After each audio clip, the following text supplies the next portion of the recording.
À Saint-Laurens, aux Baléares, le torrent a tout emporté sur son passage, charriant de la boue, des voitures, des arbres déracinés. Cette femme raconte l'enfer qu'a vécu sa mère âgée. Elle est allée dans la cuisine pour voir d'où venait l'eau. Et quand elle s'est retournée, elle a vu des trombes d'eau incroyables. Elle s'est dit qu'elle devait partir par une fenêtre, mais il y avait de la boue jusque-là. Les meubles en bazar, partout, les habits, les photos, tout était sans dessus-dessous. À l'intérieur des maisons, c'est le chaos. Il faudra du temps pour gommer les dégâts de ces inondations inhabituelles. Les habitants s'entraident pour déblayer un maximum de boue. Le torrent est monté subitement mardi soir en raison des pluies diluviennes. Les riverains ont à peine eu quelques secondes pour se mettre à l'abri du courant qui a tout emporté sur son passage. Cet homme s'est fait une très grosse frayeur. J'étais en train de filmer le torrent et quand j'ai vu qu'il allait passer au-dessus du pont, j'ai arrêté mon téléphone et j'ai eu très peur.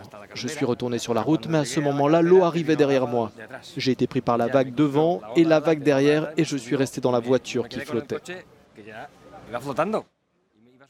Le dernier bilan humain est lourd. Une dizaine de personnes ont péri dans ces inondations et au moins 3 sont portées disparues, alors que la polémique enfle sur de graves erreurs de coordination et d'urbanisme. Une association écologiste pointe notamment du doigt le non-respect de la législation interdisant de construire dans les zones inondables. 900 personnes, dont des plongeurs, sont toujours mobilisées pour les recherches et le nettoyage. Et face à l'ampleur de la catastrophe, le gouvernement espagnol a décrété 3 jours de deuil.